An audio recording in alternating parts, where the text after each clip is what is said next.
उत्तराखंड के मुख्यमंत्री पुष्कर सिंह धामी ने देहरादून की पुलिस लाइन में संविधान दिवस के मौके पर हुए एक कार्यक्रम में हिस्सा लिया और यह भी कहा कि मैं संविधान दिवस के मौके पर सभी को बधाई देता हूं। पीएम नरेंद्र मोदी की लीडरशिप में इस दिन को लोगों में भारत के संविधान के प्रति सम्मान की भावना को और बढ़ाने के लिए एक त्योहार के तौर पर मनाया जाता है।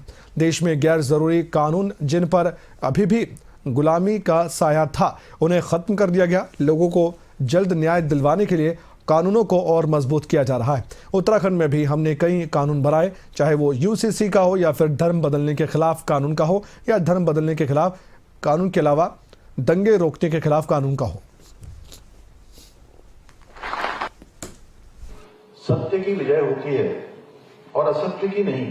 सत्य का मार्ग ही देवताओं का मार्ग है और वही मार्ग समाज को न्याय, धर्म और सदाचार की ओर ले जाता है। अभियोजन सेवा हमारी न्याय व्यवस्था का वो महत्वपूर्ण स्तंभ है जो सत्य को प्रतिष्ठित करने और न्याय की प्रक्रिया को पारदर्शी और प्रभावी बनाने का कार्य करती है। माननीय न्यायालयों के निर्णय निस्संदेह निष्पक्ष होते हैं, परंतु न्यायालय के समक्ष सत्य को उसके वास्तविक स्वरूप में पहुंचाने और उसे प्रमाणों व तथ्यों के साथ प्रस्तुत करने का महत्वपूर्ण दायित्व आप सभी हमारे अभियोजक गणों के कंधों पर ही होता है।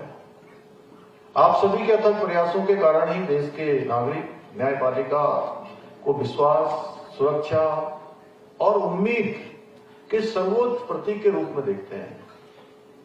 अनेक घोर अंधकार निराशा में भी उनको कहीं प्रकाश दिखाई देता है, आशा दिखाई देता है। तो आप सब प्रवियों के कारण जो तमाम प्रकार की पैरवियां की जाती हैं, तथ्य प्रस्तुत किए जाते हैं, तथ्य रखे जाते हैं, वह उसका एक बड़ा कारण होता है। मुझे प्रसन्नता है कि आप सभी पूरी निष्ठा के साथ परिश्रम से न्यायालयों में सरकार का प्रभावी रूप से प्रतिनिधित्व करते हैं। भाइयों बहनों, 26 नवंबर 1949 का दिन भारत के इतिहास में सदैव एक स्वर्णिम अध्याय के रूप में दर्ज रहेगा, क्योंकि इस दिन भारत की संविधान सभा ने भारतीय संविधान को औपचारिक रूप से स्वीकार किया था।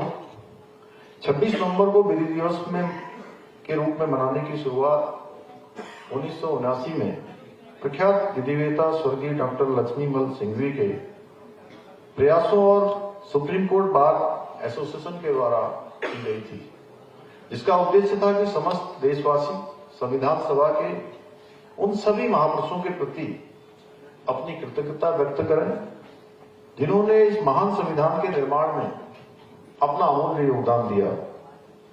परंतु वर्ष 2015 में आदरणीय प्रधानमंत्री श्री नरेंद्र मोदी जी के द्वारा 26 नवंबर को संविधान दिवस के रूप में एक राष्ट्रीय पर्व की भांति मनाने का निर्णय लेकर हमारे सभी संविधान निर्माताओं को सच्ची श्रद्धांजलि देने का कार्य किया गया।